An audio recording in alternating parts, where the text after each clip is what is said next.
Good evening, everyone. Welcome to 44 Stack. I am Antonio Brulon, and with me I have my compadres, my partners, Kelson Coop Charles and West Coast Dave. How y'all doing, fellas?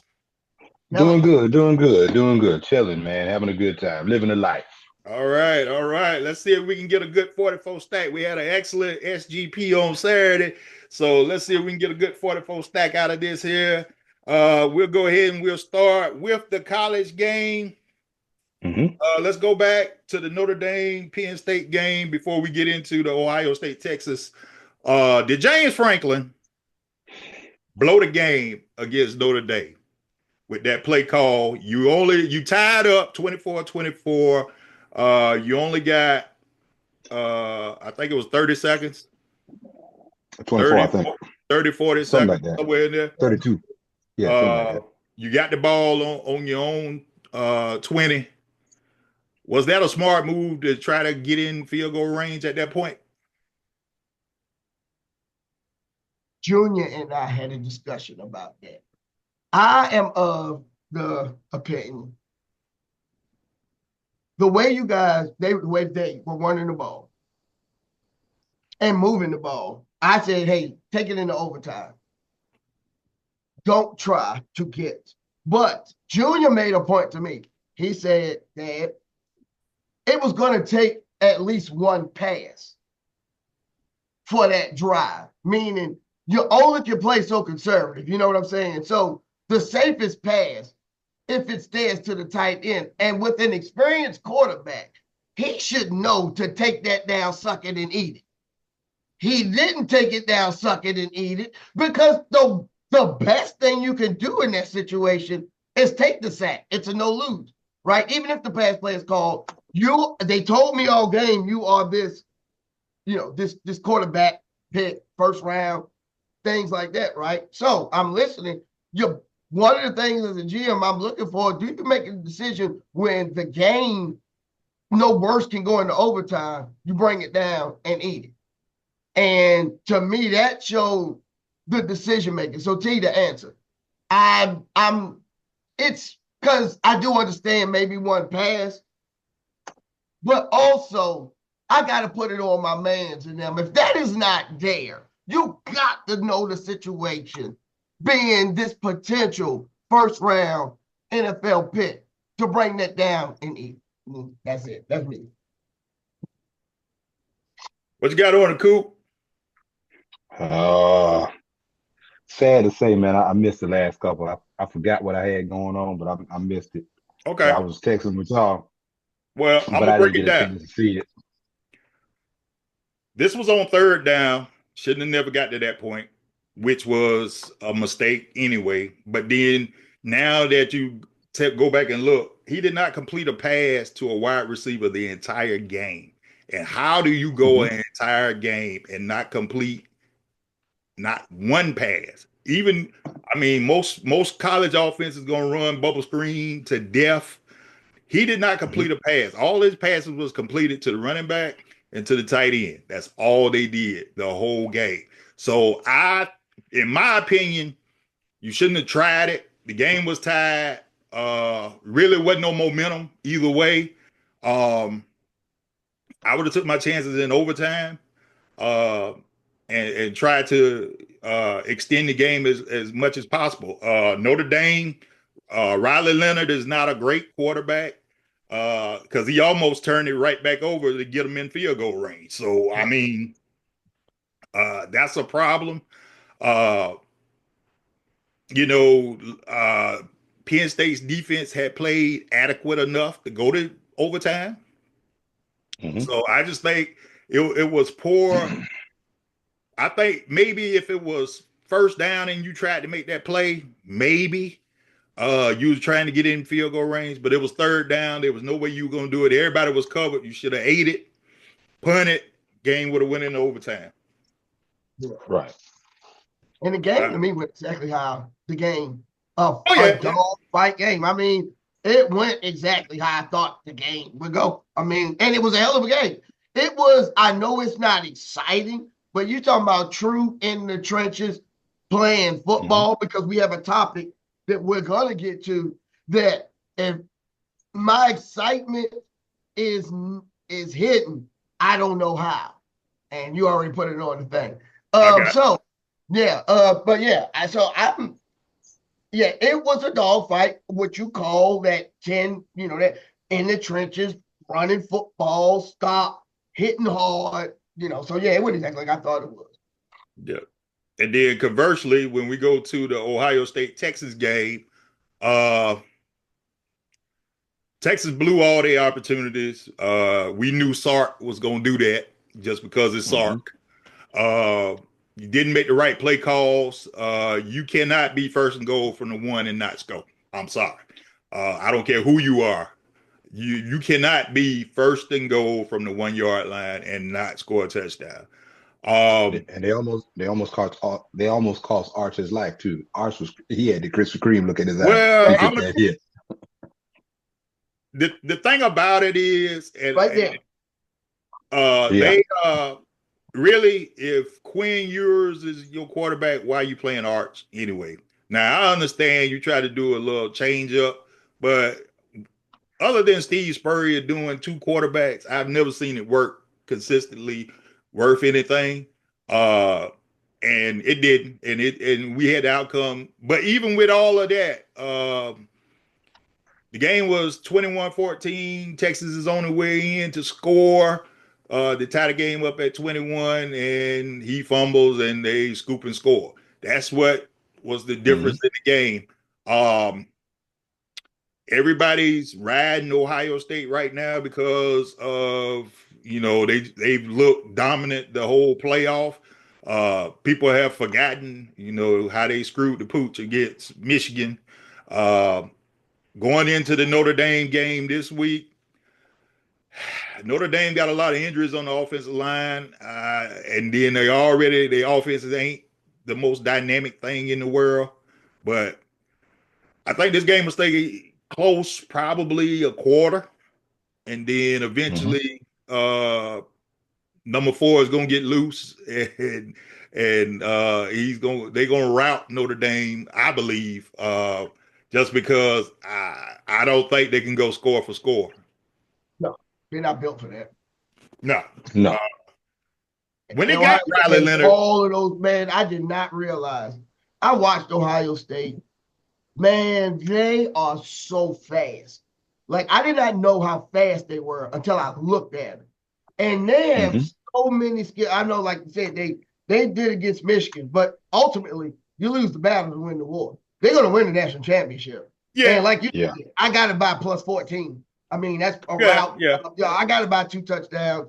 And like college football is going to be very interesting going forward, and team makeup and all of this, because I just want to see this Big Ten SEC battle where the Big Ten for 2 years in a row has kept the SEC out of the championship game. Yeah, pretty much. And it's just going to be, like with NIL, it's just going to be back to more of, remember how Nebraska used to be good?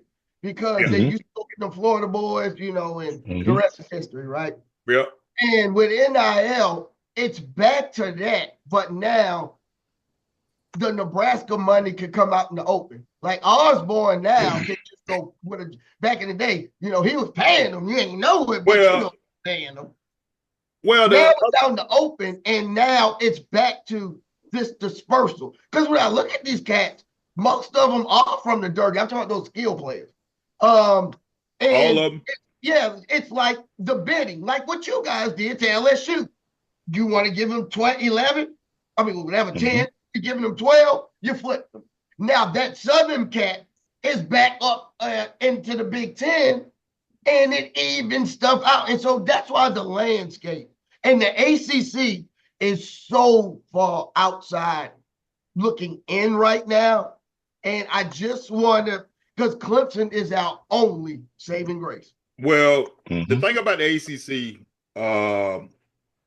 we know that SMU boosters.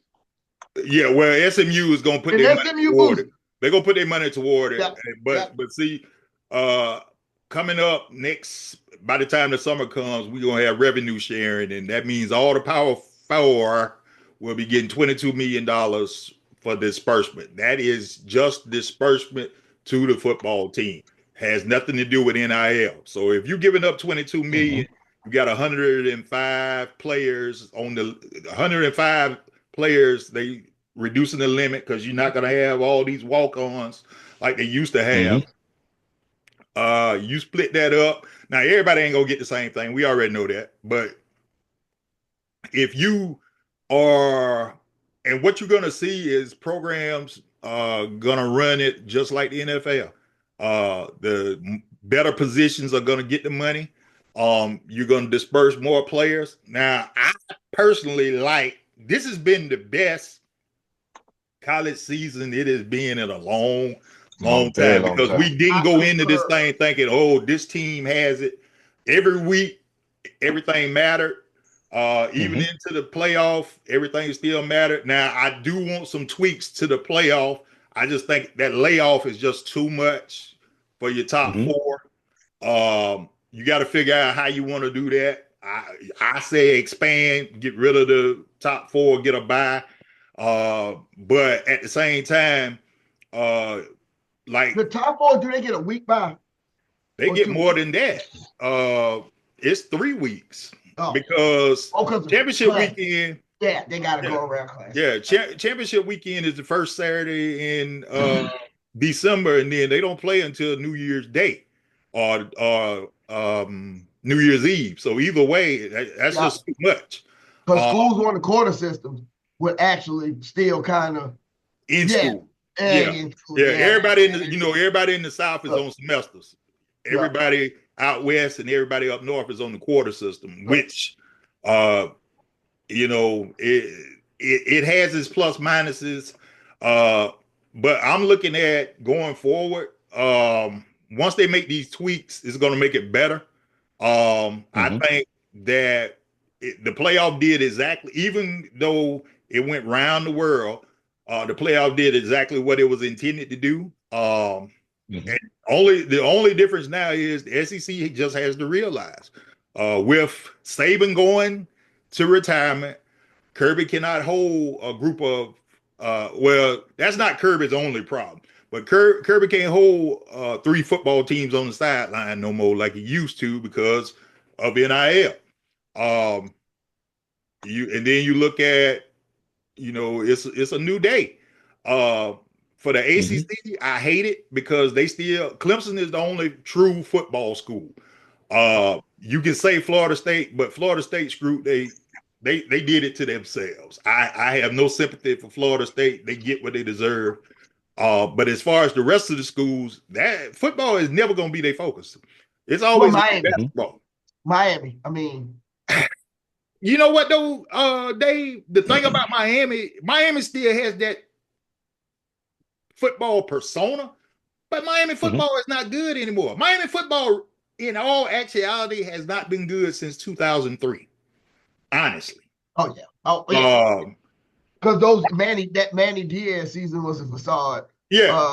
I agree with you. Now, what they still will put forth though is that money. Because giving Carson Beck, I don't. Nah, bro, that's the dumbest thing. $4 million. You know what I mean? Yeah. So, I don't. Yeah, they still. How about this, T? You're right. They still fake the funk like they're a football school. Yeah, because Miami people don't realize that athletic program is good in other sports. But when you think of the Canes, you always go think of football. But you got to remember, Miami basketball has been to the Final Four recently. The women have been to the Elite Eight recently. Baseball is always a factor in the ACC, which is, I think, with the SEC, the 2 best baseball conferences in America. It's just when the ACC gets to Omaha, it just don't work out for them. That's the biggest thing. Because Clemson will go home in a minute. They're going to be ranked number 1 at some point during the year in baseball, but they ain't going nowhere. I already knew that. But the thing about it is, you look at this Carson Beck thing, Miami is going to commit the same mistakes that Florida State did. You can't just get a 1-year rental, man. That's not gonna work. No, Um, no, not enough and time. it ain't enough time. And what are you saying to the quarterbacks in the state of Florida? That's what I'm saying. You know, because okay, Lagway is at Florida. I think he's not even from Florida. I think he's from Texas. So what are the 3 big schools in the state of Florida telling quarterbacks in the state of Florida? Y'all ain't good enough. That's not gonna work. Sustain. You already got every school in the country coming down to Florida and getting players. When you do stuff like this, that's a slap in the face to Florida high school football, and that's going to be far reaching. You cannot do stuff like that. There's too many good players in the state of Florida. You got really 5 universities that's 1A. When you add in UC, well, you got more than that, but I'm talking about good programs. When you add in UCF and USF, you got 5 good programs. Then, not to mention, you still got Bethune-Cookman and Florida A&M and Florida Atlantic, which is terrible, and Florida International, which is terrible. But A&M and Bethune-Cookman, they normally keep a good program, some good players, and then they got stuff to play for now because they in this. Both of them are in the SWAC, so you gotta do something. It like I said, playoff did what it was supposed to do.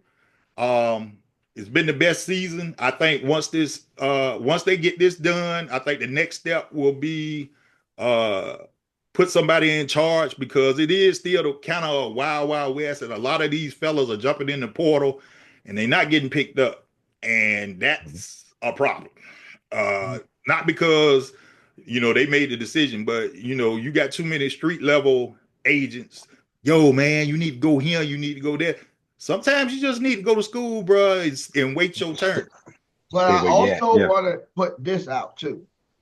Remember, it's a two-way street, because there's sometimes they hit the portal because coach has said, I got your replacement, and he's coming in. Your time is done. You got to hit the portal. And so I also want to, and that is an aspect of it too. There are, because we always put stuff on the young man, the young woman, and the decision.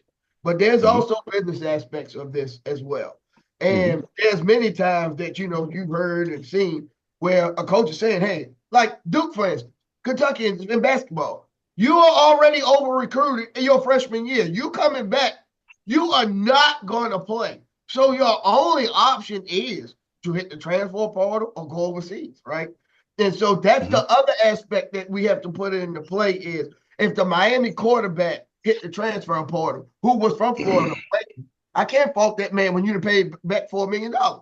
Well, you got that part of it, but then you also got to remember, for every Carson Beck situation, there's some guys that just went in the portal and they're not going to get picked up. So you blow your opportunity because, again, somebody getting your head, or you feel like, I want to play, I want to go this place. Sometimes you need to stay just because you need seasoning, because what has happened is in the last 2 years with the portal, you've had probably right at about 7,000 kids go into the portal. You probably have only about 2,500 that goes somewhere and plays. That's not what this was intended to be.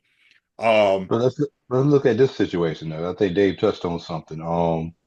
In this, well, when they opened this can of worms, it became a business. How much of that though? Because we all know, coaches have their favorites, and the person that's ahead of you might not be better than you, right? So you take your chances, but at the same time, coaches do have power.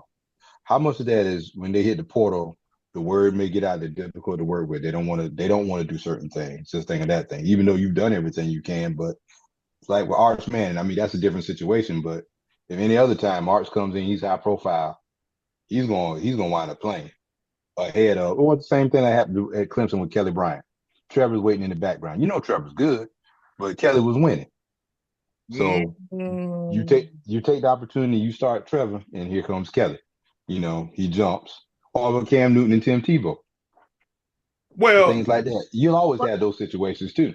you But how much well of that is the coach that stopping was that? commonplace anyway before you could just up and move and do whatever.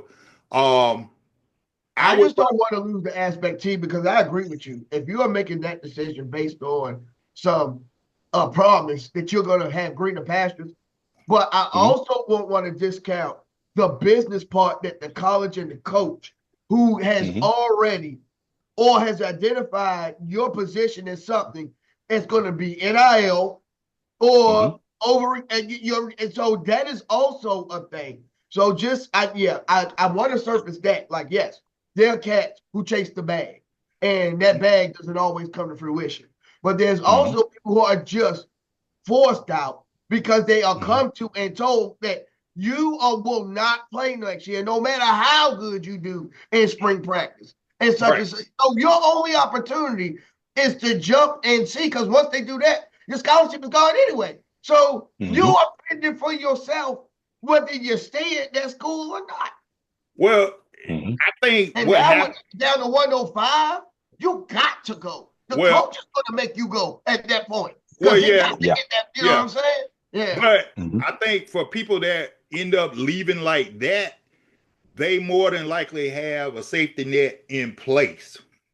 You know, I think a lot of these kids jump in the portal before they made any kind of contact or had anybody speak on their behalf or whatever, and they're not looking at it like that. They just say, "Oh, I'm good. I need to be playing. I need to go this place or that place," and it's not happening. Right. What's gonna have to end up happening is right now everything is a wild, wild west. Okay. They got to get some structure to it. They got to get some rules to it. And not saying not transfer, but it's just like we said last week. You get one chance to transfer, no sit out. But if you do it multiple times, you're gonna have to sit.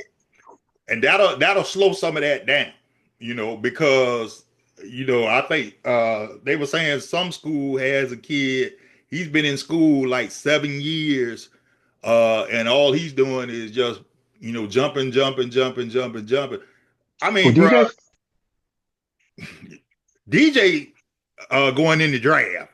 Why, I don't know, but but he wasn't going back to Florida State, no way. But see, and you know what's gonna happen? Because, and this is where it's gonna take like a law, because they're gonna find some district court that's receptive to a lawsuit against the commission, right? That you're talking about. Right. And they're going to find one sympathetic judge that takes the case. And the next thing you know, you're back to square one again. That's why it's going to have to be law, because there's going to be an athlete that sues whatever new standard that commission puts in place, and you just need one judge to let it go. Yeah. Well, that's why I feel like in order for it to be done and done correctly, you put somebody in charge. That person makes the rules. That person has the backing of everybody. And then and a lot of people is pushing towards Saban doing this because he has the idea of what he wants, how he wants it. And there's nothing wrong with that. The only thing I'm looking at is you got to, at some point, now you got some people that's just going to be mercenaries regardless. But then you got some people that's actually looking out for these kids because a lot of times they ain't got nobody. Dabo is a prime example. He's looking out for these kids. Now he's dipped his toe into the portal this time and whatever, and he got two good players. And that's what it still comes down to recruiting. And then once you recruit, if what you have on campus is not good enough, then you go out there and get you somebody, which is the way it should work. You know, Clemson was lacking at linebacker, and they were lacking at defensive end. Okay, they done sum that up now. Okay, they good to go. That's how you supposed to do it. You know, Ohio State got a bunch of players, and this is gonna be this. I feel like if they win the championship, other schools are gonna follow that model and they're gonna fail because they don't have money like Ohio State. You know, I believe Texas is going. If I'm waiting to see what Arch does, because Arch could actually, if Quinn Ewers decides he's coming back to Texas. No, he already declared. He declared. Yeah, I saw that today. He declared today. Okay, Yeah. if he declared today, then okay, next year that's Arch's team, but Sark got to do a whole lot of recruiting and a whole lot of NIL because that team is severely lacking. It is severely lacking. They got it. They got it. I know they got it, but last thing on college before we get to it, Clemson did hire Tom Allen from Penn State. I think that's an excellent move. Just from the standpoint, he has been a coordinator for years and years and years. Penn State's defense was highly ranked. And I hate to say this here, but it's a realistic. Clemson has better players than Penn State's defense. He's going to love coaching that defense. They are going to be a dominant factor next year. And they need to be. Is Carter coming back? Is Carter coming back? Carter's a senior. He's gone. That's one of the reasons why they got back though. Who? Brown, the freshman linebacker. He'll be back. Him and Woodaz, and then that's why they got the dude from Alabama. He's going to be the third linebacker because they're going back to 4-3, and then all the defensive line is back, and all the defensive backs are back. So defense next year is Clemson's bread and butter. If I wish we had stay healthy, I wish we had a quarterback, but you know. K's gonna be all right. I love that hire. That is the best. That was the best. When I woke up, it was on Bleacher Report, and I saw that. Yeah, like that will totally change everything next year. Yeah, because you can go ahead, and mark them down to be in the playoff already, just because their biggest weakness was the defense wasn't up to snuff last year. And they got gashed by the run. You should never be able to run on Clemson. Not with what they got. Exactly. That was my problem. Yeah. You should never be able to run. And then this is good, and you can provide yourself with all you got to do is worry about your first game next year, and it's a doozy anyway, because you start the season against LSU. So I wasn't even questioning that, because right now, you know how I feel about Brian Kelly. Brian Kelly is sorry. You know, you got too much talent for you to be to be 75, bro. I'm sorry. That's just ridiculous. Too much talent on that football team. And if he don't make any changes and Nussmeier comes back like I think he is, bro, they in trouble. They in trouble next year. I need a redemption song because my youngest son, Don, is an LSU fan. And I had to sit there with him while LSU proceeded to beat our ass in that national championship game. So I need to get back. Oh, you gonna get back? Because you know what? That was Trevor's fault. Well, I'm just gonna be honest. That LSU team goes right there with 2001 Miami. Might be they might be the two best teams of all time in college. Well, let me ask this though: if Trevor had the hindsight is 2020, but if Trevor hadn't overthrown most of those balls, wouldn't have mattered. Like Bill Duke in Menace to Society said, no matter what, did you have that bottle of beer at 12 o'clock?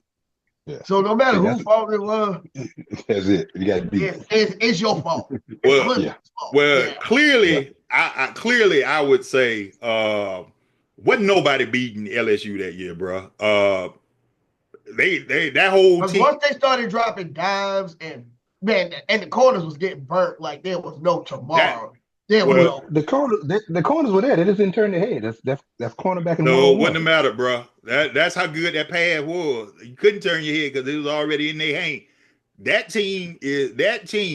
I wish there was a way you could do it, but I would love to see 2019 LSU against 2001 Miami. The Miami would two have won. greatest football teams you've ever seen, because that whole Miami team went to the NFL. That whole LSU team went to the NFL. It You Except know for what, Randy Joe? Moss. I got one team to add. well, That that the is Texas, it. Go. He just didn't make it. He the didn't make Vince it. Young Yeah. Texas team. That team was hell too. Which, I would have loved. Like if we had a playoff, I would have loved to. You know what? Team 4-person playoff, because I do agree with the two you said. And if I would add that Texas team and that about Vince Young, the Vince Vince Young Young, Texas. team is probably the third greatest I've seen. Especially defense. Third greatest I is mean, Southern like I Cal. said, Earl Watson. Yeah, Earl Watson to me, because like as a hitter, when I saw him in Grunk's season twice, Well, that defense and that offense, Vince couldn't be stopped. I don't care how. Well- Vince could not be stopped. And that 2004 USC team with Reggie, that one that won the national championship, Yeah, I would with love Reggie. to play off of that Yeah. 14. that one, because remember, everybody talks about the offense, but that defense in 2004, you had Brian Cushing, you had Clay Matthews, you had what's the other boy played linebacker? For Seattle. Wagner.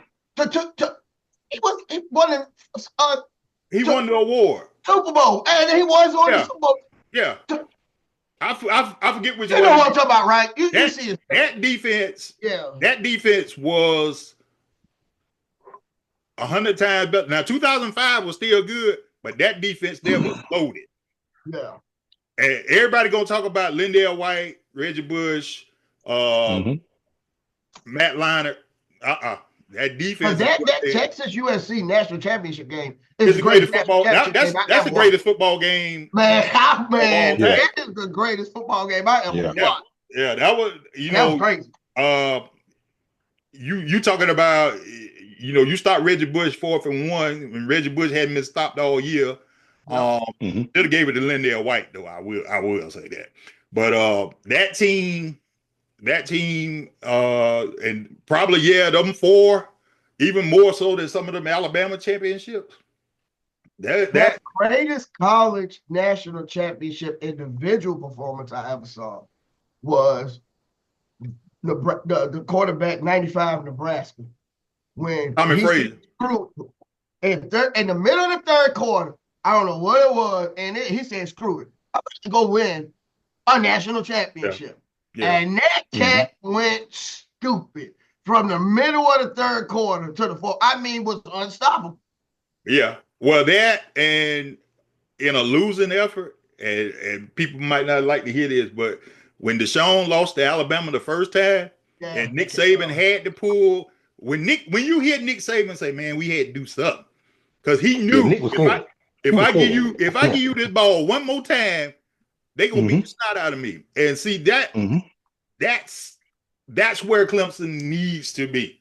Okay, they were at a point in time in the last 15 years on par with Alabama.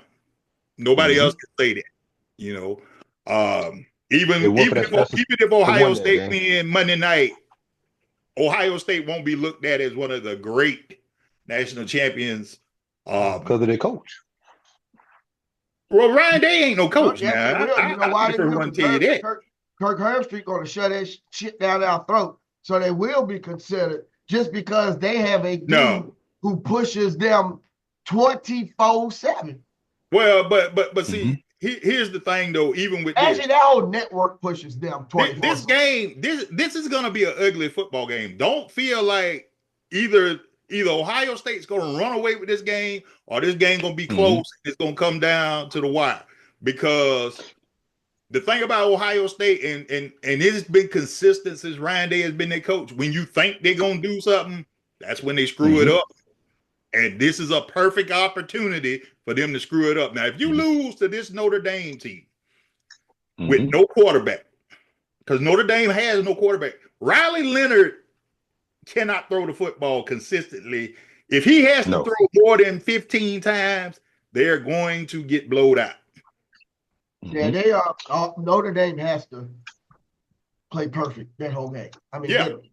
Yeah, pretty much. And Ohio State can overcome anything that Notre Dame does to them. Notre Dame cannot overcome if Ohio State starts to blitz. They're not built like that. That's not what they are for. That's not how that team is built. If Ohio State, they're built as a like Penn State. The best game for them was the Penn State game. Yeah, my bad. If Ohio State turns the ball over and their special teams allows big returns, this won't even be a game. Yeah. And Ohio State can screw that up. Now I've seen them do it. All right, let's go to NFL. Lofa Tatupu. There you go. Well, he didn't been in school forever. He ought to do something. Going into the playoffs, before we get to the playoffs, let's talk about our individual favorite teams. We're gonna start with the Cowboys. Man, why y'all do Mike McCarthy like that, man? Here again, I'm gonna say it one more time. Jerry cares more about the hardware, revenue than the hardware. He screwed his players over. And you saw the clip that I sent you the other day. You know, Magic got it right. You get your team together, your ownership together. You bring in the people to run the team, and you get out of the way. And Washington is that's Jerry's team. What has Jerry done? Jerry got lucky. Jerry got lucky early. Well, first of all, he fired Tomlin, so he will forever have a stain on his name. Then he bought in Jimmy Johnson, who had the ship running right. Anytime you control traded Tony Dorsett. I just want to. Yeah, they did. They did. Go ahead. They traded Tony Dorsett. You're right about that. I forgot about that too. So he'll forever have that stain on his name too. And you bought Jimmy Johnson and he controlled that team, because you got to remember he bought the U to Dallas, and he was able to control them. I mean, Michael, he was doing the right thing the wrong way at the White House and all that stuff. Nate Newton and all that stuff. Legendary off the field. He had them guys straight, and then, he won 3 Super Bowls. A lot of people say, well, no, he won 2 and Barry won 1. He won 3 Super Bowls. I don't even count Barry Switz as the head coach during that win. And then after that, you saw the circus. I mean, Jimmy left. You had Barry Switzer, Dave Campo, Chan Gailey, Bill Parcells, Wade Phillips. You had y'all had Wannstedt too? Longest tenure. No, Wannstedt was our offensive coordinator. We never had him as the head coach. Then you had the longest tenured after Tom Landry was Jason Garrett. That's his boy. And then you had Wade. I mean, then you had Mike McCarthy. But during all of that, you had great parts, but you never put it all together. And it's because, first of all, Jerry doesn't believe in paying his players the right way, and then he's too involved. He's putting all these big names together on paper, but they don't gel on the field, and he doesn't give the coach the opportunity to do what he needs to do in order to make it successful. So, long story short, we're forever going to be in this carousel. I don't know who we're going to get to come in and run this circus. I wouldn't be surprised if Jerry's on the sideline calling plays to get in the next year. That's how bad it is, man. You know Goodell ain't going for that. You know Goodell ain't going for that, man. Hey, it all started with Barry Switzer won that Super Bowl. He thought he was gone by after that. He figured after that he could pull any switch and make it happen, because he fired Jimmy, he bought in Barry Humbug Swisher. I mean, now Coach Switzer is legendary in his own now, but look at that way the Cowboys are right now. And if you were a up and coming coordinator, or you didn't already been a head coach, do you really want this job? because you're not All gonna you get gotta it. do is look at Philadelphia. They have our old offensive coordinator, and look what they're doing. Well, now word is, Kellen Moore is one of the ones he's gonna look at. But this is also the word. Jason Witten, who's coaching high school football right now, is a strong possibility. And everybody that's talking this Dion stuff, man, get that out your head. No, Man. Deion turned it down. That ain't. Deion turned it down. He already turned it down. He's not. But He's not but it wasn't gonna work no way. It wasn't gonna no, work because he's too big. He's bigger than Jerry, so that's never gonna work. Yeah. So I feel like if I'm Kellen Moore, I don't take that job anyway. Nope. I stay with the Eagles, be the offensive coordinator. Jason Witten for one reason. might take it. Who? I would take it for one reason, and that's just to say I got some head coaching experience. If I could go and do maybe turn it around, get to the playoffs. I'll stay there for a short stint, and I'm going elsewhere. Well, Kelsey, let's be real about this here. Do you honestly feel like, as y'all are constructed right now, and even if y'all went out and made some moves and whatever, you honestly think y'all gonna jump to the top of the East?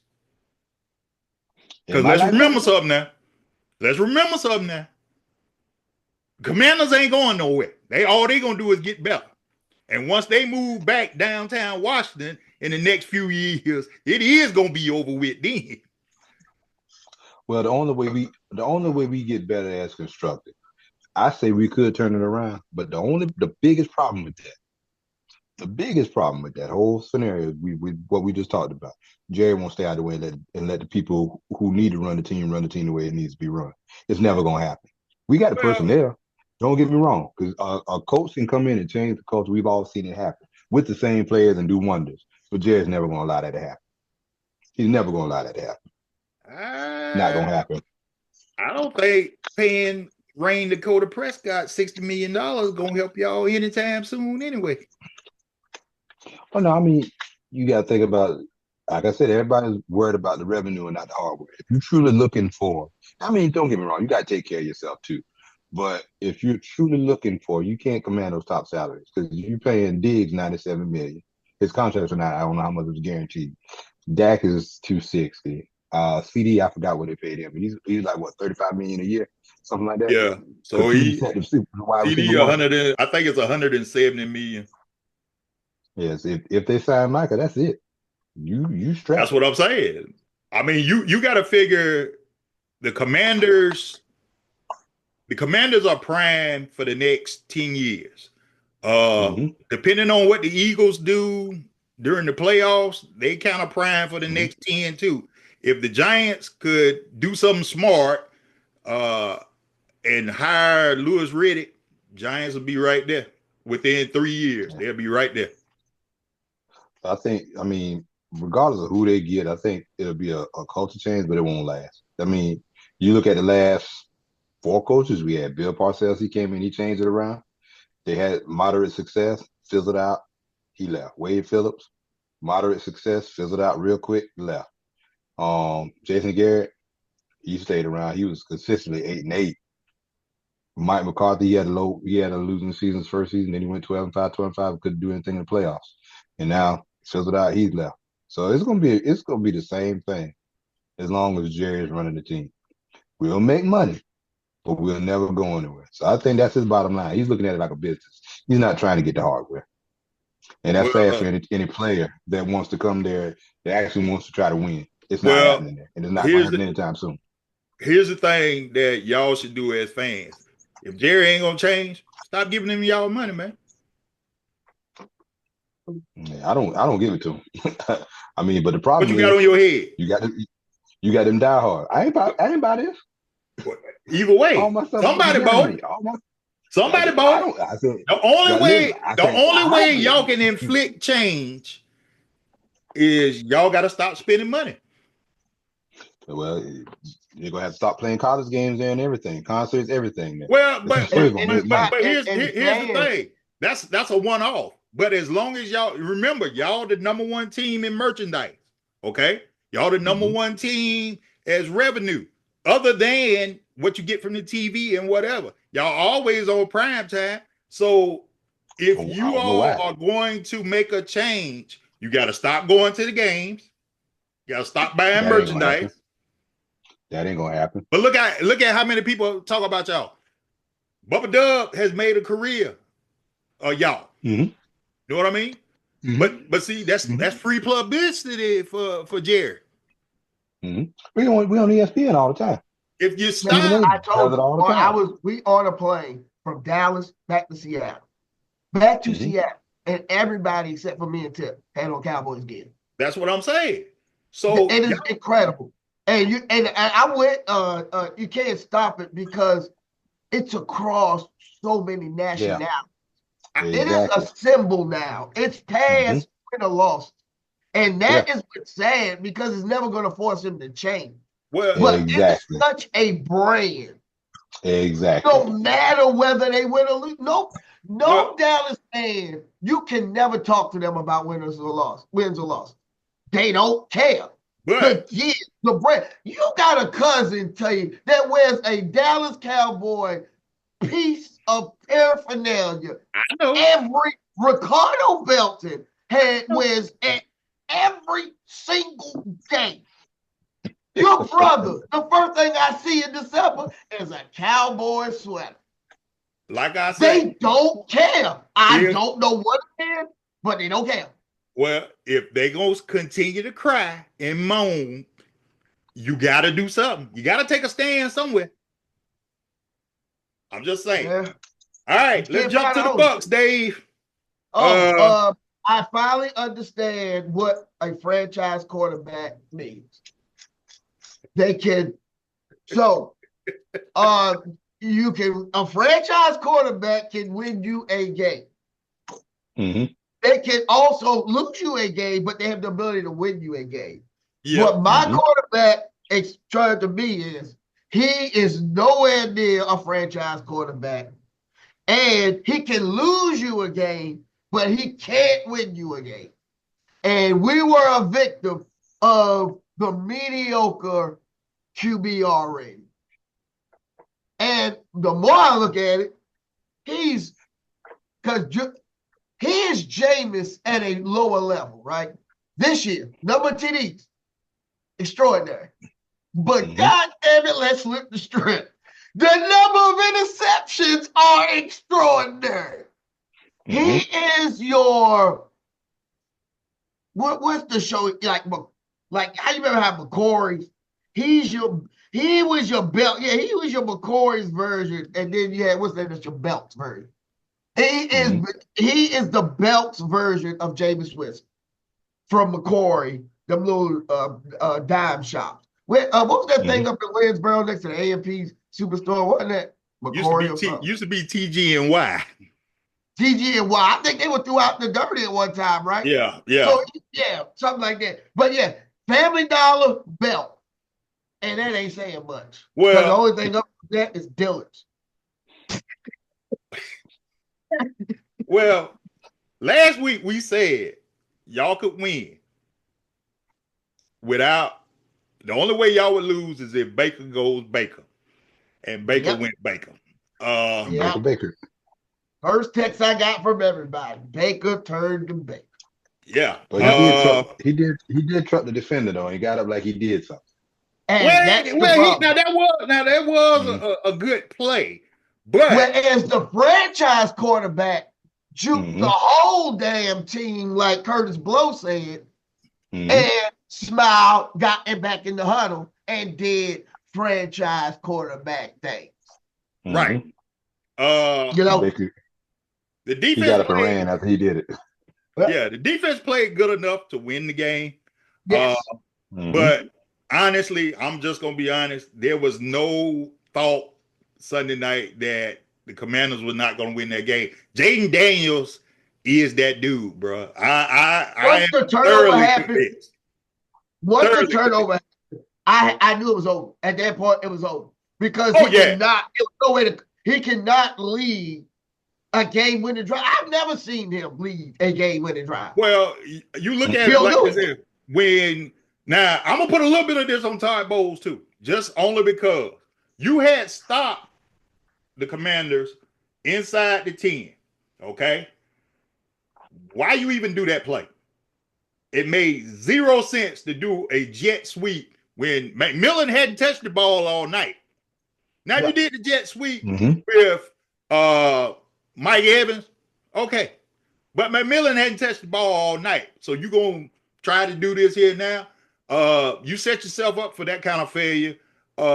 If you were going to do that, Bucky Irvin should have had the ball, or Mike Evans, who had consistently been good the whole time while this was going on. So it's one of those things where it's like, okay, bro, what you doing? Pooch. Yep. Yeah, it's going to be. And also the defensive back end. Everybody got to go except for McCollum and Edwards. Go. Everybody else, I don't want to hear nothing about Antonio Winfield ever again in my life. Well, it seems like every time. Everybody back there need to go. I only keep it McCollum because he's serviceable, and Edwards because he hit you. Everybody else got to go. Yeah. Revamp. Well, you gotta find somebody to go with Devontae David either. That, he getting a little long in the tooth, but at the same time, he's still performing at a high level. But the commander, what the Commanders showed me, Commanders winning right now, y'all, and they ain't got full complement of players yet. So it's gonna get scary in Washington before too long. They need a consistent running game. If they could get a consistent running game to go with Jaden Daniels, Terry McLaurin ain't going anywhere. They need another receiver. Number 2 stepped up for him. I forgot what his name was. He stepped up big Sunday night. But that's that.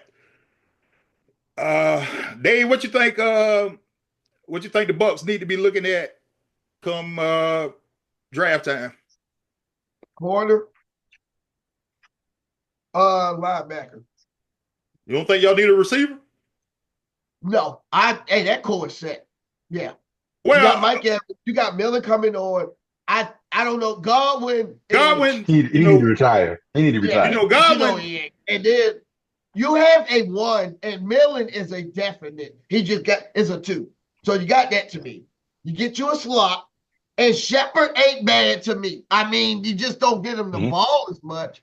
Your running back is set. You have 2. And actually, you can get rid of the fumble dude. You can get rid of White. The line is all right. It's time to now rebuild the aging defense. And that age comes in the back end. Because, look, Tryon, young. UW, Bayer, young. All of those boys are right there just young. So now it's time that Winfield and those guys in the next oldest, and Levante David. It's time to start thinking about, like you said, their compliments and their replacements. Belichick, I'd rather be a year ahead than a year behind when it comes to that replacement. So I'm talking in corner and I'm talking in linebacker. Okay. All right. Because Shaq Barrett showed me he ain't it. No, I knew that. Yeah, that one good thing, but he ain't there. So he had it. That was it. Yeah. All right. We're going to go in on the Steelers here. I'm torn on this just because I feel like Mike probably needs to go. But Steelers, that's not the Steelers' way. But the thing is, we're never going to improve because of the fact we're never going to pick lower than 20. Can't get a quarterback. You can't get a franchise quarterback picking where we pick every year.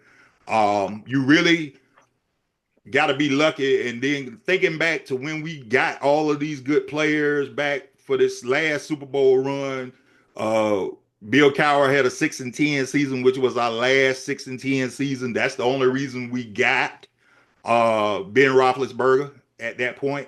Hadn't had a losing season since then, and that's been a detriment to us as a franchise. And then some of the guys some of them have hit, some of them ain't hit, some of them just come into the league just stupid and ignorant. Case in point, George Pickens. Story came out this week that the Christmas game, he showed up an hour and 30 minutes before game time. Bruh, That is not professional football. Okay, you hour and 30 minutes. You supposed to be out on the field warming up. You ain't just supposed to be getting to the game. And then the thing is, I don't know if Mike is disciplining these guys the way that he should. I think he has played games with them, coddled them. But I'm more angry that we don't have leadership on our team. Where was the pride? Derrick Henry just ran for 200. He just ran for 200 yards on us, bro. That's not Steeler football. That's not what we built on. The defense last 5 years, get to the end of the year, and part of it could be because they've been holding the team up for so long. They fall apart in December and January. We can't stop nobody. I say we need a complete overhaul. We ain't gonna do it, I already know, but the defense needs a complete. To you though, let's say, like you said, a leader. If you can make commercials, why can't you lead? And I'm talking about JJ. Every time I turn on the TV, he's hollering. Not JJ, TJ. TJ. TJ. Every time I turn on TV, because I hear him hollering JJ, well, if it ain't his personality, it's actually contradictory to me than what he's putting out there in public, because I would think that he would be vocal. Because hell, you vocal when it comes to making a damn TV commercial? No. He gets the commercials because, one, people love JJ. Two, people have a good feeling about him. He's probably one of the few linebackers, defensive ends that ain't crazy like some of the rest of them. But Steelers' biggest problem is they need a complete change of overall what we do. The 3-4 doesn't work. There are fundamental things you need in the 3-4. You need a Vita Vea in the 3-4. We don't have that. We hadn't had that since Casey Hampton retired. That's why we give up runs up the middle and get gashed. We don't have a run stopper in the middle. We don't have two middle linebackers that can run stop. Patrick Queen, I'm bigger than Patrick Queen. That you can't play middle linebacker with that size, man. Minkah Fitzpatrick is tasked with doing entirely too much. That's not Ryan Clark back there and Troy Polamalu. That's Minkah by himself. Joy Porter Jr. is a great cover corner. Put him in ideal situations. He should always be, if we're going to play man, he should always be with the best receiver. And we didn't see that the week before when we played the Ravens and got ate up. It's just too many things. Tomlin said that on the podcast. He's going to play him on the side. No. Porter asked to do that. He asked to do it. I don't care. Look here, I don't care if you ask whatever. You do what I tell you to do. I'm your coach. If you gonna go, that's what you're saying. I'm just saying what you just said, that Porter should always be on the best player. That ain't Tomlin. Tomlin said on the Pivot podcast he's not doing that. Well, this is the thing. Mike go mess around. Mike go mess around. He ain't gonna have no job, bro. It's just like I've been saying all week. The thing is, you gonna have to adapt and change, man, because right now what you doing ain't working, and we have seen that for the last 7-8 years, man. This is embarrassing to the point where, honestly, I'm thinking about renouncing my Steelerdom, man. I'm thinking about being a Panther fan next year because of the fact, really, we cannot get out of our way. Get rid of Russ. Justin Fields should have continued to be the quarterback all year. Right now, both of them unrestricted free agents. We have no. So you deal with the growing pains of Justin Fields. I can see where you're going with that. I let feel him out and just have Russ as veteran leadership if needed.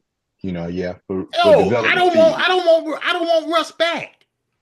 Let him go. No, I'm saying like during the season when Fields was playing, you should have let him keep playing. And don't bring Russ back in. You bring Russ, and Russ just shows him how to handle whatever. He doesn't play. you always need that veteran leadership. And Russell No, been there. we didn't need You can't that take that away leadership. from him. We didn't need that What leadership. I am interested in is this over exuberance about Justin Fields. Justin Fields is now an unrestricted free agent, right? Yes. Mm-hmm. I want to see this interest. I'm not convinced. And the reason why, I'll tell you why. It's not going to be there. Is that Justin Fields, to me, still can't throw the damn ball, to be quite honest. He cannot. And if it is what I keep hearing, like it's always, hey, bring in Cooper Rush, bring in the backup. But if the backup had all of this market, why isn't the market? They know this. I mean, we do in the podcast, we watch and do this. These coaches, if there's a team that wants to win, right? You would have taken a flyer on Justin Fields. But it seems to be there's more of a market for Sam Darnold than there is Justin Fields. I'm just saying. I'm really interested to see if a team would pick him up and make him a start. I don't know what the love is here for Justin Fields. The thing is, and y'all know just as well as I do, because Dave, you got a cramming quarterback. The thing is, you got to get somebody that's serviceable. And Sam Darnold, up until the last 2 games, he done pissed away about $40 million, man, because back to being a backup. He was gonna be a starter in Minnesota. Now, if I'm Minnesota, JJ McCarthy is my man next year. We riding with him till he show me he can't do nothing else. The unfortunate thing about the Steelers is there's no good options for quarterback because the free agent class is terrible. You made mistakes, and this is a franchise wide situation. They made mistakes when Roethlisberger was 3 years away. We should have been looking at what the exit plan was going to be, and we didn't. The other problem is Jaylen Warren is a good change of pace back. Najee Harris is not a first string running back. We got to change that. Offensive line, terrible. Receivers, crazy. This one sound weird, but you can still draft a quarterback in the draft. It looks on paper that you may not get a good one, but your best quarterback is never going to be taken in the first round. Your high profile, unless it's a Mahomes or somebody. Look at this year. Brady was what, 7th round? That was that's an anomaly. That's an anomaly. That's an anomaly. I'm never going to first round because I would be. Who's left? Josh Allen, first round. All of these are first round. I always say be careful about the statistical anomaly. Every quarterback, great, is first round. Yes, you got a Tom Brady, but John Elway. First round. All of these cats are first rounders. Joe Montana. Fourth round. He is fourth. But Steve Young, worst pick because we took him and he said, screw y'all, I'm going to be a Houston Gambler in the USFL. Well, but so see. all these greats you see are first round. The thing about Brady was a first round. I'll be the first one to say because Brady went to Michigan. So I know Michigan football. When Brady was at Michigan, we wanted Brady out of Michigan. Brady was terrible. Brady worked his way into what he became because Brady was not that. Okay? That's all I'm saying. He was far from that. Far from that. He worked it, but you got to look at when Brady came in, he sat behind Drew Bledsoe. And Drew Bledsoe don't get the credit that he deserved. Drew Bledsoe was the closest thing to Dan Marino that we had ever saw because Bledsoe was a great quarterback. Your quarterback. Brady's always going to be the anomaly. But there, you look at what's left in the league right now. What's left in the divisional round? All of them first round picks. Kelsey, all the quarterbacks that won Super Bowl are first round picks. Kurt Warner was first round pick. No, Kurt was a free agent. He is the only one. Doug Williams. Doug was a first round draft pick. Doug was the first round. Doug was hey, Tampa Bay. Doug was first round draft pick. Yes. Yeah, with Tampa. He was first round draft pick. With Tampa. We drafted him. Then, as we do, we fumbled the bag and he went off to greener pastures. Yeah. Right. I think Troy Aikman. Jim Plunkett was number 1 draft pick. First round. First rounder. I know who was y'all Starbuck? Starbuck, first round pick. Yeah, first round pick. Terry Bradshaw, first round pick. Yeah, these are statistical anomalies. That Brady is a statistical anomaly, and that screws kids up. Well, and now I want to do what you just said. It's not just Brady. Montana is on that level too, because Montana was a third round pick. Third round, yeah. I said Montana. I took him out. Yeah. He's a third round pick. What it does though is, I think too many kids get to believing they are the statistical anomaly, and you have what you said, T. The transfer portal deal. Why can't I? Because that's a lot of work ethic, a lot of breaks. Does Drew Bledsoe? What if Drew Bledsoe don't get hurt? You know, Drew Bledsoe doesn't get hurt. You never know who Tom Brady is. Yes, a lot of shit fell right. And these kids, to me, stay too long into that instead of exploring that next option. But and next thing you know, you pissed a lot away because you think you are going to be the next statistical anomaly. That was it. The other problem is no one knows. There's only a few coaches in the league right now that truly know how to develop a quarterback. There's not a lot. You know, there's only Andy Reid, that can truly take a quarterback, mold him into what you want him to be and things of that nature. Steelers don't have that because we haven't had a good coordinator since we let Bruce Arians go. I'll be honest. And we saw what Bruce Arians showed from a coordinator position and he showed from a head coaching position. He is an offensive guru. There are no offensive gurus anymore. Now, I see some young cats that's coming along. Everybody's on Ben Johnson. I honestly don't feel like Ben Johnson is going to do well other than in Detroit. It's just me. Because he got somebody that can run his offense. If he goes and takes one of these jobs, I don't think Caleb Williams can run the same offense if he went to the Bears. I don't think, I know the rest of the teams that need a quarterback. Now, Trevor Lawrence is the one that we got to see. But Trevor, people are not giving him credit. Trevor's been so screwed up since he got in the league. That first year with Urban Meyer, these past 2 years with Doug Peterson, he's got to get somebody to instill some confidence in him because he hasn't had adequate coaching since he's been in the NFL. His last adequate coach might have been his sophomore year when he beat Alabama in the championship game because he didn't do nothing the next year. I got to say, he has had diminishing returns that year. Ever since they beat Miami. Ever since they beat Alabama. Yeah. Yeah. All right. For the Panthers, the big question that came out this week, their left tackle, Ekwonu. I've watched him. I had the opportunity to go to games this year and see him in person.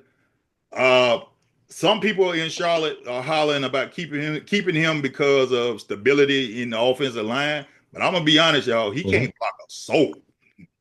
And if you go pay him left tackle money, big left tackle money, he got to do a whole lot better. And I just don't see it. I think what the Panthers should do if they don't pay him, their first pick should be a tackle. Even though I know they need receivers and things of that nature, I think they would be better off getting a left tackle than anything else. I wouldn't pay him big money because I just don't see it. I really just don't see him being long term at left tackle for them because he is a revolving door at left tackle. And for the Falcons, man, where you even start? You get rid of Kirk, that's number one. Get rid of Kirk, that's number one. The defense got to be worked on. Offensively, I think you pretty stacked that offense. I think your first 3 picks ought to be defensive players. With the Falcons, they did the right thing. I'm really just interested. Penny start. Kirk Cousins lost them 3-4 games by himself. So if you get rid of those 3 to 4 games, I mean, they by far easy division champs. So I was the thing of, hey, they can just start next year how they started this year, minus the 3 to 4 games that Kirk Cousins lost them, and they straight. The defense got to get better though. It showed up. But the defense had to deal with this man for literally 5-game stretch. I mean, he was just going. He turned into famous. But I mean, he became Winston. I will say this here though. Their linebacking core leaves a lot to be desired. Other than Grady Jarrett, defensive line ain't nothing to write home about. They need to invest in that now. Jesse Bates and Terrell, that's the only thing they got on the back end of the defense, I would say. So you probably look at corner. I mean, Judon didn't show off. You didn't like Judon? Judon is not bad. Did you? Yeah, he was all right. I mean, my thing is, would you actually really? I would keep Judon because I don't think he's got a lot of invested into it. But I would be trying to find me a pass rusher from somewhere. Yeah, you definitely need that. Yeah. And then they got Ororo from Clemson was playing beside Grady, so that was okay. But again, because they don't have linebackers, you can gash the Falcons because they don't have linebackers to shut down the run. That's a lot of teams right now. Getting the linebacker, you need a 3-down linebacker, somebody that can play the run, play the pass, all of that, to try to get in a better position. If I'm the Falcons, unless Bobby Wagner went from out of style to right back in style. Right back in style. Yeah. I know, it's crazy, man. Now he's the first team All-Pro again. Yeah. I mean, it's so funny how this league, if you just stay what goes around. Well, if you would have been running the ball all the time, come back around again. Yep. If you just would have been running the ball all the time, you could still be winning. I've never understood this. Let's get pass happy, and I'm like, bruh, when it get cold and when you get to this time of the year, you got to run the ball. Yep. That has never changed. That has never changed. All right. So the last question before we get into the game picks is if you had a chance, if you were one of the coordinators or somebody had an opportunity to be head coach of the 6 teams that are remaining, do you take the job or do you wait for the perfect job? Because let me just give you the teams that's still remaining. Now, Vrabel took the Patriots job, so that gets them off the board. But you're looking at the Cowboys. We got to unwrap that too. Gerard only got 1 year. You know why? That it is what it is, man. You know why? You already knew that. All of them get 1 year, bro. I mean, look, if you ain't winning, they ain't gonna. If your skin darker than mine, you ain't staying long, bro. Robert Saleh out of a job. If Raheem Morris have another year like this year where they do good and then they collapse, guess what? He gone next year. The only one that's safe, the only brother that's safe in the NFL is Mike Tomlin. Brian Daboll. Nobody gets to be Brian Daboll from the job. That's what I'm saying. Yeah. That's bro. Y'all sound like Cam now. Because Cam said that last week. I mean, even Antonio Pierce. If you have an opportunity to, the question you posed. Well, it's 1-32. Antonio Pierce is in a bad situation just because, one, the Raiders are totally dysfunctional, and two, you got Brady calling the shots now, so that wasn't gonna work. That was a bad situation from the start. Hate it for him, but see, here's the thing. what all of these teams have in common is they don't have a quarterback, except for the Jaguars. They don't have a quarterback. The Bears had a rookie that was, you threw him to the dogs with a coach that you shouldn't have never had him with in the first place. You know, They'll get Mike McCarthy. who? The Bears? They'll probably get him. Mike will probably take that job. I don't know if it'll honestly, Taylor, but Mike McCarthy would work with the Bears. Honestly, that would be a good spot for Mike McCarthy. If I'm Aaron Glenn, I don't take the Jets job at all. I don't take the Saints job. You know, even though he played with the Saints, I would take the Jaguar job. I would take the Jaguar job. If I'm Aaron Glenn, you either take the Jaguars or take the Bears. If I'm Ben Johnson, I either take the Jaguars or the Bears. You don't go to bare minimum with nothing that's coming out. Nobody. The question go be, like I say, if you are a potential head coaching candidate, do you just jump at the chance to be a head coach, or do you wait until you get the right job? I'm saying like this: we all quit. Y'all come to Dallas with me. We might not be there before a year, but we go get the bag while we there. And like I said, I answered that. It's 1 of 32. If you got an NFL head coaching job, you take it. Watch it. Exactly. Because you never know. Like before Dan, the dude I can't stand in Detroit, he took a job that was the worst job that you could possibly have in the United football, the NFL. And you never know when you hit fire and can turn it around. And he had nothing to lose when he took it. Yeah, you had nothing to lose. And if you get fired, you start at least a 3. All of that you're going to get anyway. It ain't like you're a player. So any NFL head coaching job that you can get, you got to take. Because like I said, old boy Detroit has showed you, you just never know when it's going to come out right. Well, the thing about Dan Campbell was Dan Campbell played for Detroit. So that was, he knew what the culture was. He probably understood what needed to change in Detroit. But one of the things he had support of, his front office basically has done everything he's asked them to do. Exactly. After he started with it. Well, but even before that, they basically gave him, in the beginning, they gave him 5-year deal, told him, we're going to let you build what you want to build. He wanted people that were biting ankles and kicking shins. He got those type of players, both sides of the ball. They the most ferocious team I've ever seen in my life, even more so than the 85 Bears. These boys is intent on hurting somebody. And it's top to bottom because their whole defense is out. And they still hurting people. They pulling cats off the corner right now and still killing people, man. That's the thing. But you got to look at the coaches that are left. You got Andy Reid, you got DeMeco Ryans, who I believe, honestly, I feel like DeMeco Ryans is a star. He ain't gonna win right now, but I just think a coaching star. You got Dan Quinn, and I'm gonna be honest, Dan Quinn, I think he's learned from his Falcon mistakes.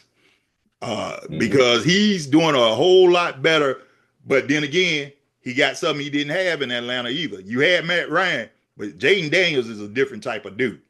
You got Dan Campbell. Then you got start running them though. You got McVay, but he don't never take a hit. That's the thing. He like Lamar. Lamar don't take a hit.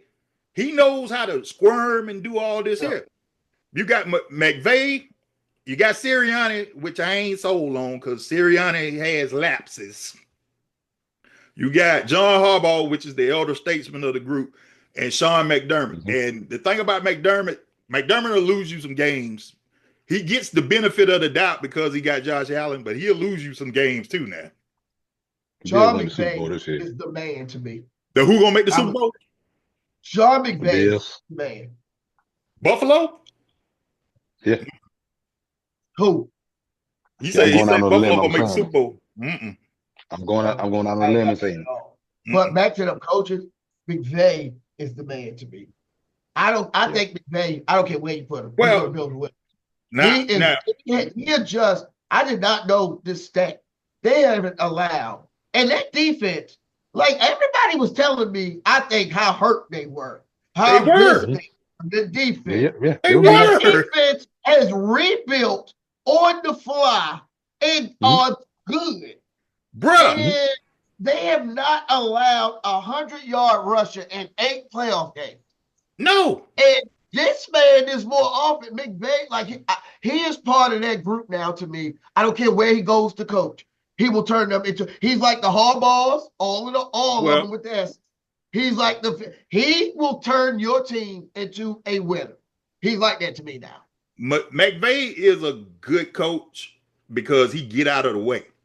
And even though he's an offensive genius, see, people give Shanahan, everybody loves Shanahan.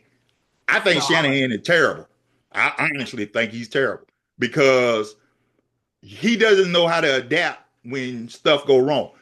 McVay winning, remember in the first year, he ain't had Puka or Cup. And they was winning football games. You're like, how the devil y'all win? And I think they've gotten out of this mode of, because we got to the point, well, which Rams team gonna show up? Okay, they showing up now. And honestly, if I'm the Eagles Sunday, I'm worried because you don't know what they're gonna do. The defense Monday night, whoa, they was killing Sam. So, Kels, you got Buffalo, my dark horse pick. I got the Rams representing the NFC in the Super Bowl. Yeah, I got them too. That's going to be my Super Bowl matchup. I got the Rams in the NFC. I would not be surprised. I got the Rams winning because what's going to come down to is McVay is going to outcoach Campbell in that NFC Championship game. And I would love to see the fact. If they get past the Commanders. But anyway, I am my dark horse pick for the NFC rep is the Rams for the Super Bowl. Because I think it's going to come down to that game, and he's going to get out coached by McVay. Yeah. Until somebody McVay is the last person you want to have aggressive defense against because he will tear that shit up. He'll let all of that come, and next thing you know, one of them and Puka, he don't care what you do to him. So you a big dog. And I love me some Puka Nacua. You about to be, you think he can? He'll bite your ankle. Puka tackle you. He don't get tackle. I'm serious. He's another cat I ain't seen like that boy. He'll tackle you. So they got this dog eat dog, but you bring that defense like that, McVay gonna suck that in, and you're gonna get screen hold to death. Night, keep your butt home time. Here's way.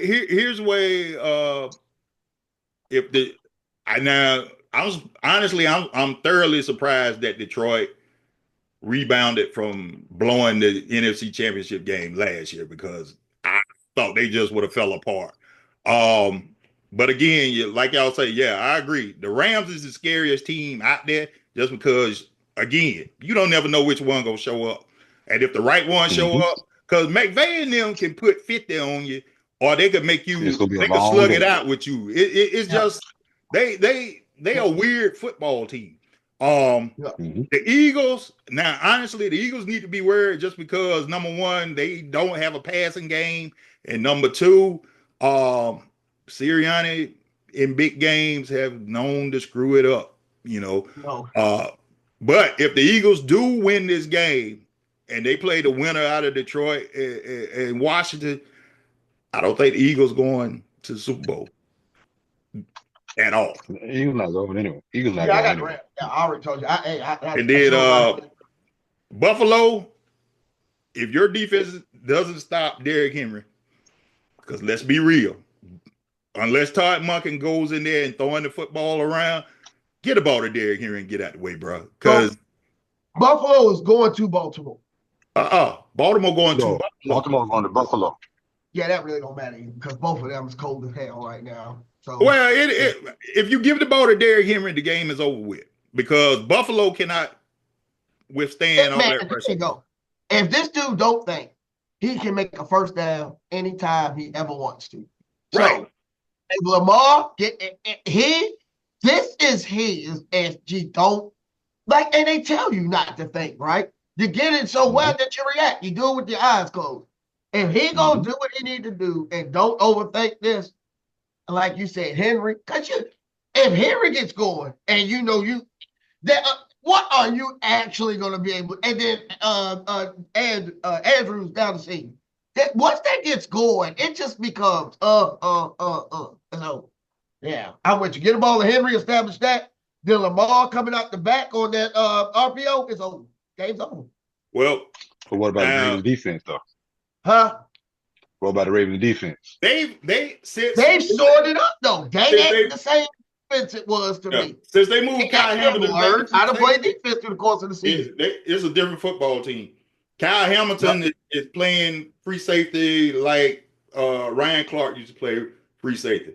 He actually doing an Ed Reed type job. I hate to say it, but that's what he's doing.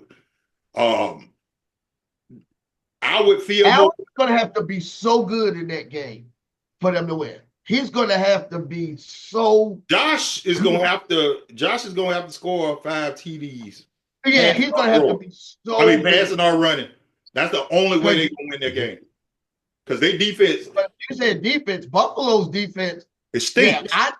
Yes, and like going to have to keep up score for score. And if Lamar do what Lamar need to do, that's not possible from that Buffalo team. Right. I don't know. We'll see. Yeah. All right. So divisional round starts this weekend. Starts late Saturday at 4:30. We got Texans at the Chiefs. Chiefs. Well, I mean, until somebody do it. Yeah. Until somebody go in there and win, it don't matter. Yeah, I can't do it. Yeah.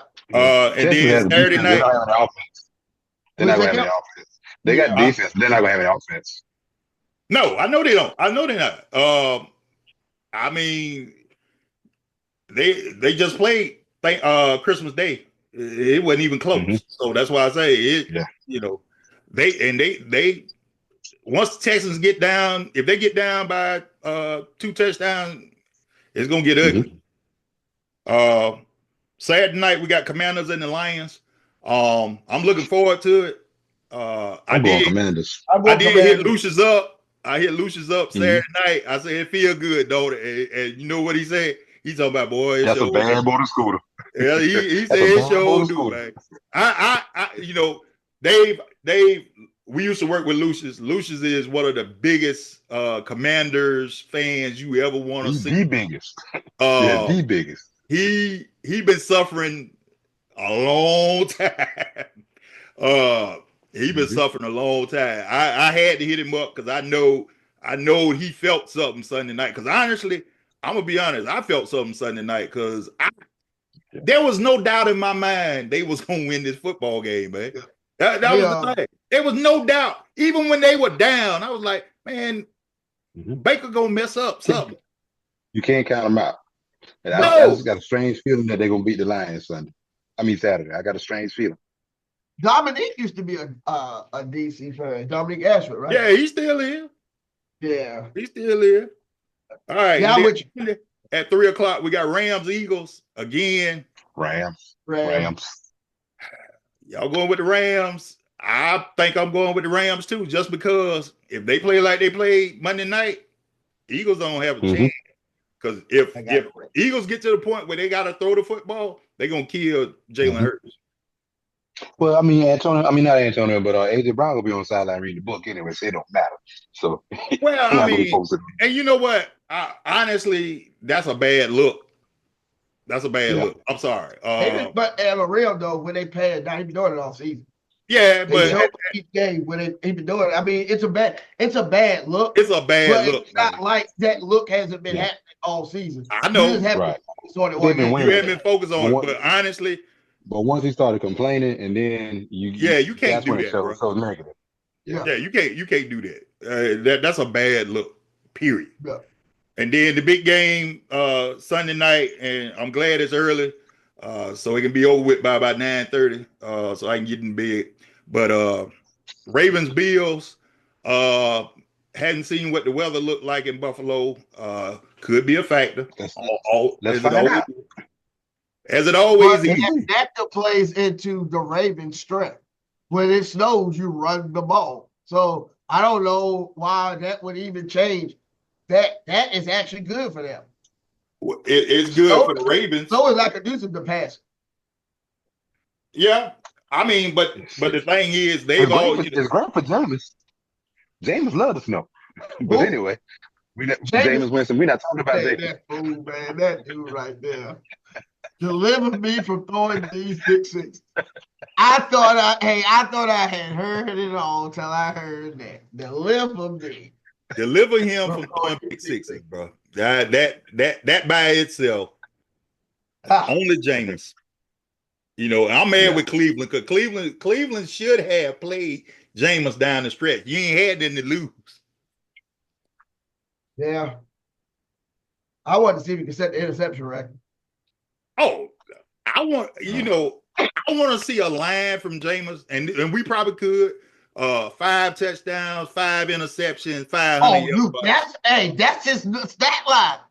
I mean, that would have just put me over the top. I've been like, ain't nobody but you. And still win the football game. That'd be the thing. They call it for single-digit temperatures in the game for Buffalo and the Ravens. Single digits, and then getting colder as the game goes on. I say all the time, you know, if I was able to play in the NFL and it's cold like that, y'all gonna talk about me because them fools that be out there with no sleeves on, y'all gonna look at me, y'all gonna be like, what is wrong with Tony? He got everything he could possibly put on. And every time I come to the sideline, my butt be booted up to that heater. And I ain't built for this, bro. I grew up in the southern hemisphere of the United States. I don't like this. That's why when CJ Spiller went up there, he couldn't run that football up in Buffalo, man. It's cold. Yeah. They said it's going to dip into single digits at kickoff and plummet even lower throughout the game. No snow? That's what I was looking at. Don't say. Well, they got it at 19 degrees. Oh, Lord, no. 4 degrees. I'm sorry. 4 degrees for the game. Y'all can have that, bro. Y'all can have that. No. Look here. I ain't trying to hit Derrick Henry when it's 80 degrees. You try to hit Derrick Henry when it's 4 degrees. See how that feels. That's crazy. I'm a lone wolf this one. I'm going to bed. And that is so crazy how the weather is so different. If you go look at Buffalo and go look at where I'm at, it's about the same. Except we'd die if we got them kind of temperatures. We don't ever get that. We don't get snow. I mean, we get rain and like 19 degrees. We don't go below. Like when I say the difference, when I was at home, it got so cold at night to me because it was. We don't go below like 40 in the wintertime, 35 at your worst. I mean, but yeah, sometimes that cold shocks you to the bone. Yeah. And it's so funny to see the weather. A different type of cold. Yeah, different type of cold. It's so funny to see the weather difference between. That's like you said, Marshawn Lynch in Buffalo. The high's been 40 all this week. Everybody down here about to have a fit because you know we can't stand it. Yeah, what's the lows been? In the 20s? See. In the 20s. So, well, Tony, when y'all went to Kingston, you went in the summertime, right? I went in the summertime, bro. I wasn't going in the winter. I went in the summertime. They sent me in February. They sent me in February. I canceled my own trip. I came back here and I said, forget this. I'm not doing it. But watch it. You know, the beautiful lake y'all talk about and all that stuff behind the prison. I saw a skating rink. That's all I saw. Bruh, I went up there. This was the first week of June. It was the high during the day was like 65. Everybody out there chilling. It's wind coming off. What is that? Lake Ontario? I think so. That's Lake Ontario. Not mistaken. Wind was blowing. Looking out there, it's white capping. I mean, big waves too. And I ain't getting none of that. They walk around with flip flops and shorts on. I got on a sweater and long pants because I'm sitting here about to freeze. Because I left when I left Charlotte, it was 95. Okay, when I got to Syracuse, it was 75. Yeah. When I drove across the border into Canada, it dropped to 65. I was like, bro. And then by the time we left, because I stayed all that week, we came back Friday morning. Oh, at night, that was the crazy part. At night, it dropped down to like 30. I'm like, bro, this is summer. Why is it 30 degrees out here? And they just chilling, walking around, short sleeves, shorts, flip-flops. I'm like, man, let me get back to the South. I was so happy to get back to the South. It was ridiculous. That's why a lot of them to the academy. You'll see as they get older, if they want to stay, they can move the British over on this side. They move the British, Vancouver, British Columbia, because it's the same way Seattle get. It don't change. Yeah, and weather's about the same. Yeah, that's why, because over on that side of Canada, damn. Yeah, I'm a country boy, bro. We all country boys from the South. Yeah. I left Charlotte. It was the 60s. I got to Syracuse, got off the plane. There was ice on the runway and snow. And everybody's driving around doing like, I'm like, we supposed to drive in this? No, we don't do that down here. Yeah. So got the car. People going out in the state 75, 80 miles an hour. It's still night. I can't see anything. So we go across this bridge. What was that? $3 mile bridge? $1,000 bridge. Yeah. Yeah. I didn't see that night. So I get to Kingston. I'm riding around. They already scraped the road. I mean, you talking about 3-4 feet of snow on the side. You know, the roads are well kept. They got this big prison. It was on Ghost Hunters because it was a haunted prison or whatever. And then the lake is behind that, frozen. You know, get up, go to work the next day because in the heated garage, you know, all that, you know, everybody walking around, like you said, like it's normal and all that stuff. I'm like, I told the dude, I think his name was Andrew. I said, later for this. I took a laser up there. I came back that Wednesday. Now I come back in the daytime. I'm driving across 1,000 Mile Island Bridge. I'm like, I didn't come across this going there. Yes, you did. I did not come across that. Yes, you did. I couldn't see this thing. Man, you talking about tight? I'm not afraid of heights or anything, but that bridge is different. No, it literally is different, Kelsey, because that bad boy about 3 miles long. And you don't see nothing but that little island that sit out there by itself. That's it. I didn't see none of that going across. It's crazy, but I will say what tripped me out, and this is how I know I was when we flew into Syracuse, you see the Carrier Dome. That was the first time I had ever saw the Carrier Dome and wasn't no snow on the ground. It blowed my mind. I was like, that's the Carrier Dome. It ain't because normally when we see the Carrier Dome, it's full of snow because basketball season. But I was like, man, this is cool. But one of the nicest places, I will say Syracuse is one of the nicest places you ever want to visit. Kingston, Ontario is another nice place if you ever want to visit. Didn't get a chance to go to Toronto. Didn't get a chance to go to Toronto. I wanted to, but it was just too far. I was like, man, I ain't want to chance it. But you never know what's going to happen up there. It's one of those things. I got to get out to Seattle to get with Dave to see. I want to go. I kind of want to go to the mountains while I'm out there, but I don't know. And that's the two different weather systems. You go across the mountain, you get winter time. And that's real winter time. They get snow and everything. Like you said, a little dust in the snow over here, everybody leaves their car. Well, you want to talk about a place? Oh, because like I said, we don't get snow and ice. And anytime there's a sprinkler, everybody leaves their car because everybody got real cars, drive cars here. Like, you go look at, it is exactly the same. Starting in November and here till April, it's the same weather.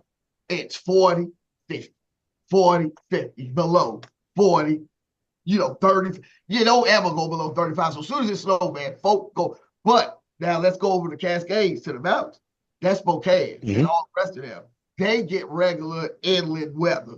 Like they get snow and it gets cold over there. And in the summertime, it gets hot as all get out over there. We over here kind of stay because of the water. Yeah. Kind of stay temperate. They're like 80, but over there they hundreds across the mountain. It's just like that. But it's 100 easy over there all day from June to about August. Yeah. Oh, I ain't think it was like that. Oh yeah, they get hot. Yeah, they get super hot, but they also get super cold. And then because of the mountain, it keeps creates two different weather systems. The Cascades creates this weather system over for here, and then it creates the one for Pullman, Spokane, and the Wenatchee.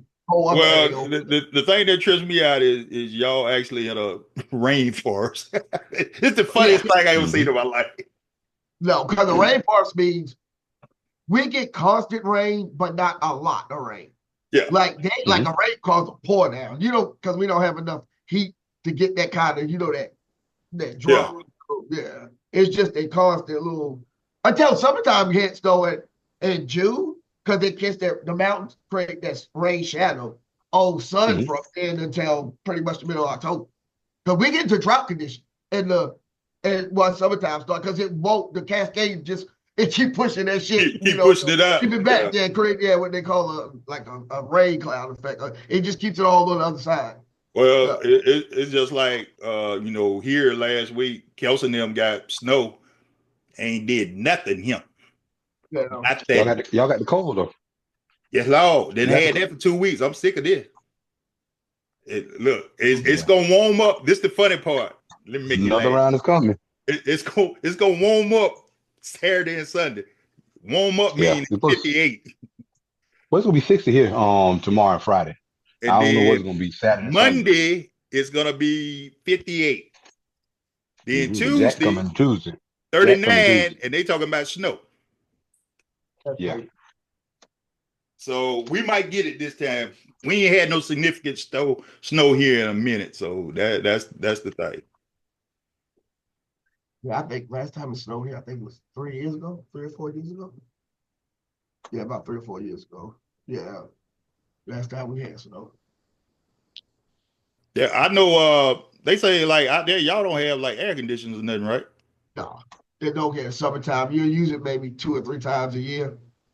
Most people just get one of them ones you put in your window, because you ain't going to need it. And they use them swap cools too. Is the thing where it go through, recirculate the air, because you ain't going to need it but maybe 2 or 3 times out of the year.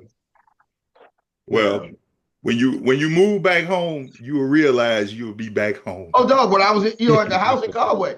Oh, ass ski. I froze ski out the house. I had that shit on 60. Hey, ski, but they were mad as hell at me. 64. They were mad as hell at me tonight, because I don't get, like, I have to have a fan on. I gotta be cold when I go to sleep. Your brother and the rest, they were mad. I had them niggas, and we still record. I had them cats in blankets, man. Look at bro. In the middle of July. Look at, let me tell you. That's a little bit. You got a little bit when you came back here. We last few summers it's been abnormal, because we've only gotten like a week of, oh Lord, we can't stand it. But we know probably since it's been a cold winter, it's gonna be a hot summer. So when you come back this summer, it's gonna be one of them. Somebody should have told Conway, because I swear it was 99 degrees every day. Let me tell you, hey, Conway is fine. You ain't been in Columbia in a minute, because now Columbia is like hell. That's all, because it is like it be smoking, and you literally walk out the house to the car and you wash down in sweat, bro. Because humidity is 100%. Ain't no place like Columbia, South Carolina in the summer. I'm sorry. Hey, I did basic training in Columbia, South Carolina in the summer. Yeah, I know. August. Hey, I watched dude damn it, because I was acclimated, right? I grew up. So, man, I used to watch cats come, and, man, I thought cats about to die in that heat. Well, and especially in the morning, we had to do PT, because they say that was the hottest it been for them for the whole day in some places where they was from. Yeah. It was crazy. Wow. Yeah. I used to work with a dude from Pittsburgh, and he would never wear a coat in the wintertime, because he was like, it ain't cold enough for no coat. Yeah. Well, see, I can understand that, because I went to Minnesota for one weekend. I came out to Tennessee, and Tennessee is colder than South Carolina. I'm almost wearing shorts. Well, Different type he of said he don't wear a coat, but then when the spring get here, here in the spring it's 75. Man, he about to die. He was like, man, I can't stand it. I'm like, bro, this ain't even hot. All right, so we'll get together next week. See how the championship weekend goes. Go Notre Dame. Only because the aggravate Saul. And Go go get him out. Show his long lost son. Hey, don't it look just like him? That's another Quincy, bro. It looked like they took a little Christopher Williams and sprinkled it in. Albie Shore and got here. But that might be your next. That might be your next head coach for the Chicago Bears. Or Dallas Cowboys. Nah. Yeah, I wouldn't. I'll sabotage that myself. Nah. I'll sabotage that. Never let him go there. Nah, he stay at Notre Dame. Coach go there. He go Chicago, but not Dallas. Yeah.